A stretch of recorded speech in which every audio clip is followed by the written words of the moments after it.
2024 లేదా 25లో డిగ్రీ లేదా బీటెక్ చదివారా? సాఫ్ట్‌వేర్ జాబ్ కోసం ఎదురు చూస్తున్నారా? అయితే కోడ్ జ్ఞాన్ 100 డేస్ కోర్సులో చేరండి. జాబ్ సాధించండి. నమస్కారం అమ్మా గారు. నమస్తే అమ్మా. 2026 సంవత్సరంలో జనవరి మాసంలో ధనుసు రాశి వారికి విద్యాపరంగా, ఆరోగ్యపరంగా, సంతానపరంగా, విదేశీపరంగా ఎలా ఉంటుంది? ఎన్ని గ్రహాలు వారికి ఈ మాసం మొత్తం అనుకూలిస్తున్నాయి? ఏ ఏ సందర్భాల్లో జాగ్రత్తలు తీసుకోవాల్సిన అవసరం ఉందంటారు? ధనస్సు రాశి అనేటువంటి వాళ్ళకి 2026 జనవరి మాసంలో 4 గ్రహాలు దివ్యంగా అనుకూలిస్తూనే కొన్ని రకాలైనటువంటి ఇబ్బందులు కనబడుతున్నాయమ్మా. వాటి కోసం మనం మాట్లాడుకునేటువంటి క్రమంలో ముందుగా రాశి చక్రము అనేటువంటిది గ్రహాల యొక్క స్టేటస్ ఏ విధంగా ఉంది మనం చూస్తే, ముందుగా మిథున రాశిలో గురువు అనేటువంటి ఆయన వక్రగతిలో సంచారం చేస్తున్నారు. సింహంలో కేతు అనేటువంటి ఆయన సంచారం చేస్తున్నారు. అరౌండ్ 15వ తారీఖు దాకా రవి, కుజ, బుధ, శుక్రగ్రహ సంచారాలు ధనస్సు రాశిలో అంటే జన్మంలో సంచారం చేస్తాయండి. 15 తర్వాత 4 కూడా మళ్ళీ మకర రాశిలోకి వెళ్తాయి, అంటే 2వ స్థానంలోకి వెళ్తాయి. 3వ స్థానమైనటువంటి కుంభరాశిలో రాహు అనేటువంటి ఆయన, 4వ స్థానమైనటువంటి మీనంలో శని అనేటువంటి ఆయన సంచారం చేస్తూ ఉంటారు. సో ఈ ప్రకారంగా మనం చూస్తే 4 గ్రహాలు దివ్యంగా అనుకూలిస్తున్నాయండి. ప్రధానంగా జన్మము ద్వితీయంలో శుక్రబలం చాలా బాగుంది ఈ మాసంలో. ద్వితీయంలో బుధగ్రహ సంచారం 15వ తారీఖు తర్వాత దివ్యంగా అనుకూలిస్తోంది. 3వ స్థానంలో రాహు, సప్తమంలో గురువు అండి. ఇక్కడ ఏంటంటే రవి కుజులు ఇద్దరు కూడా వీళ్ళకి అంతగా అనుకూలించట్లేదండి. సో దీనివల్ల వచ్చేటువంటి కొన్ని ఎఫెక్ట్స్ ఏంటో మనం మాట్లాడుకునే క్రమంలో ముందుగా శుక్రబలం బాగుంది కాబట్టి ఈ మాసంలో విందు వినోద కార్యక్రమాల్లో పాల్గొనడం కానీ, లేకపోతే ఏదైనా ఒక గొప్ప గొప్ప విషయాలు చోటు చేసుకోవడం, శుభకార్యాలు లాంటివి ఏదైనా, లేకపోతే కొత్త బట్టలు కొనుక్కోవడం కానీ, వస్తువులు కొనుక్కోవడం కానీ, ఆభరణాలు కొనుక్కోవడం కానీ, ఇలాంటివన్నీ కూడా చాలా బాగుంటాయండి శుక్రబలం బాగుంది కాబట్టి. సినీ నాటక కళారంగంలో ఉండేటువంటి వాళ్ళకి, కళాకారులందరికీ కూడా మంచి అవకాశాలు, ఆదరణ అనేటువంటిది ఈ మాసంలో చాలా ఎక్కువ ఉంటాయండి. దానివల్ల మంచి హ్యాపీ మూమెంట్స్ అనేటువంటిది, బంధుమిత్రుల యొక్క కలయిక, ఎందుకంటే బుధుడు కూడా అనుకూలిస్తున్నారు కాబట్టి బంధుప్రీతి, బంధువర్గంతో బాగా కలవడం కానీ, విద్యార్థులకి కూడా పండుగ తర్వాత 15th తర్వాత నుంచి మంచి విద్య అనేటువంటిది రాణించడం కానీ, వ్యాపారస్తులకి వ్యాపారంలో మంచి లాభాలు, విజయాలు అనేటువంటివి రావడం కానీ, అవన్నీ కూడా చాలా బాగుంటాయమ్మా. ఇకపోతే బుధుడు అనేటువంటి ఆయన ధనుసు రాశి వాళ్ళకి ఎవరండి? 7th and 10th లార్డ్ అనమాట. కెరీర్ గ్రోత్ ఎప్పుడు కనబడుతుంది అంటే ఈ యొక్క 15వ తారీఖు దాటిన తర్వాత నుంచి కెరీర్లో అభివృద్ధి కనబడుతుంది, కెరీర్లో ఒక డెవలప్మెంట్ కనబడుతుంది. సంతానానికి సంబంధించి కానీ, లేకపోతే వివాహాది ప్రయత్నాలకి సంబంధించి కానీ, ఎస్పెషల్లీ వ్యాపారస్తులకి కానీ 15 తర్వాత గ్రోత్ ఉంటుంది. 3వ స్థానంలో రాహు అనేటువంటి ఆయన కష్టపడాలి, ఎదగాలి, చెయ్యాలి అనే ఆలోచనలు ఇస్తూనే మీ యొక్క తోడబుట్టినటువంటి వాళ్ళు సిబ్లింగ్స్ ఉంటారు చూసారా అండి, వాళ్ళతో ఏదైనా ఒక గొప్ప లాభాన్ని కానీ, అదృష్టాన్ని కానీ కలగజేసే ప్రయత్నం చేస్తూ ఉంటారు. సప్తమంలో గురుడు ఇంకా చెప్పనే అక్కర్లేదండి. ధనుసు రాశి వాళ్ళకి గురుబలం ఎంత అద్భుతంగా కలిసి వస్తుందో. ఈ గురుబలం ఉండేటువంటి టైంలోనే మీకు బుధుడు అండ్ శుక్రుడు అనుకూలిస్తున్నారు కాబట్టి మీకు ఒక మంచి అవకాశం అండి. అంటే ఉన్నటువంటి జీవితంలో ఇంకా ఎదగడానికి మీకు అవకాశాలు, ఆ ప్రశాంతత, కొద్దిపాటి నిర్మల తత్వం కానీ అన్నీ కూడా ఇప్పుడు ఉంటాయి. కొంచెం హ్యాపీగా ఉండగలిగేటువంటి మంత్ అన్నమాట ఇది. అయితే మీకు ఇబ్బంది ఏంటి అంటే రవి కుజులు ఇద్దరు కూడా ఈ మాసంలో మీకు అనుకూలించట్లేదండి. జన్మంలోనూ ద్వితీయంలోనూ ఉంటారు. రావాల్సిన పెద్ద పెద్ద అమౌంట్స్ కానీ ఏమైనా ఉంటాయి, అవి కొద్దిగా బ్లాక్ అయ్యే అవకాశాలు ఎక్కువ. అనారోగ్యము అనేటువంటిది ఇబ్బంది పెట్టే అవకాశాలు ఎక్కువ. అంటే ఆ పని అయిపోతుంది అని చివరిదాకా అనుకున్న తర్వాత చివరిలో అది ఆగిపోవడం లాంటివి కనబడుతూ ఉంటాయి.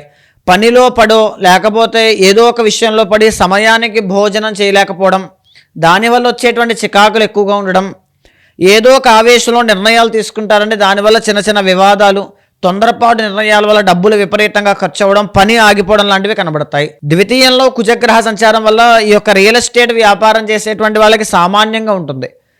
సో ఎవరన్నా పాత బకాయిలు ఏదైనా వసూలు చేసుకోవాలనుకున్నా ఈ టైంలో అది చాలా కష్టం అవుతుందండి.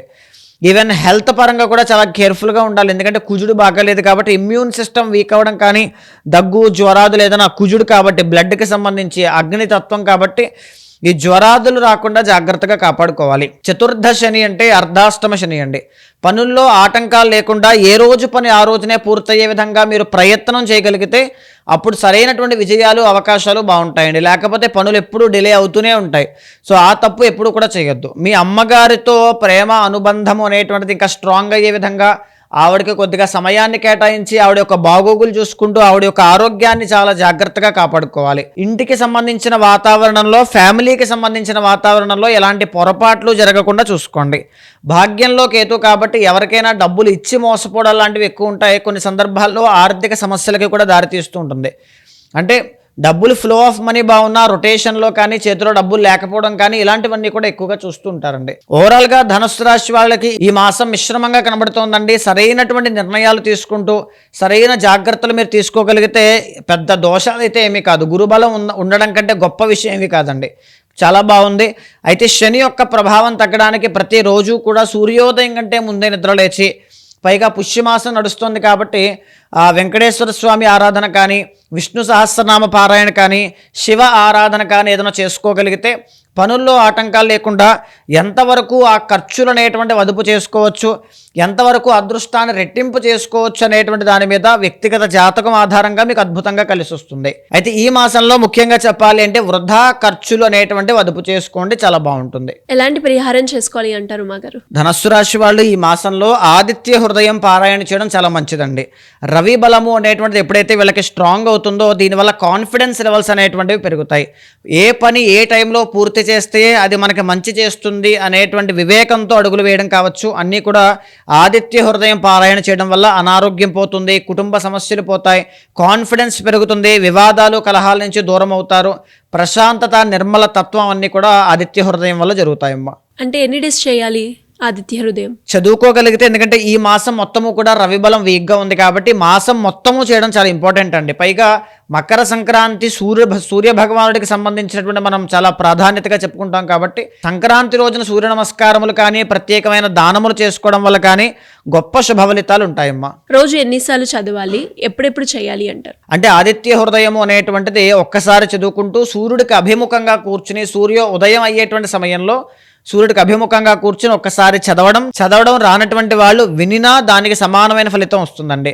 సూర్య నమస్కారం ఆచరించినా, సూర్యుడికి అర్ఘ్య ప్రదానము చేసినా సరే మంచి శుభ ఫలితాలు కనబడతాయమ్మా. అండ్ అలాగే ఈ మాసంలో వీళ్ళకి కలిసి వచ్చే రంగు ఏంటో మా గారు? ఈ మాసం వరకు వీళ్ళకి బాగా కలిసి వచ్చేటువంటిది ఎల్లో కలర్, చాలా బాగుంటుందండి, చాలా బాగుంటుంది. కలిసి వచ్చే నంబర్ ఏంటో మా గారు? నెంబర్ 3 అనేటువంటిది చాలా బాగుంటుందమ్మా. ఇంకా ఎవరికైనా కూడా ఏ రాశి వాళ్ళైనా కూడా మీ దగ్గరికి వచ్చి వాళ్ళు ఏదైతే సమస్యను ఎదుర్కొంటున్నారో దానికి తగ్గట్టుగానే రెమెడీ చేసుకోవాలి వేదిక ఆస్ట్రాలజీ పరంగా అనుకుంటే ఎలా మిమ్మల్ని అప్రోచ్ అయ్యే ఛాన్స్ ఉందంటారు? గోచార ఫలితములు అంటే ఈ గ్లోబలైజ్డ్ ఫలితాలు అనేటువంటివి ఏ విధంగా ఉన్నాయో తెలుసుకోవాలనుకుంటే దానికి మీరు స్పెషల్గా వ్యక్తిగత జాతకం అవసరం లేదండి.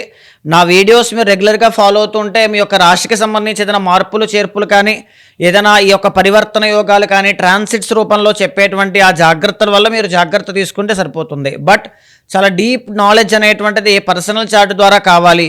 సంథింగ్ ఏదైనా మేజర్ ఈవెంట్స్ అనేటువంటివి ఒక ప్రాబ్లంతో ఇబ్బంది పడుతున్నారు అనుకున్నప్పుడు మీకు కింద కనిపించే నెంబర్కి కాల్ చేయండి.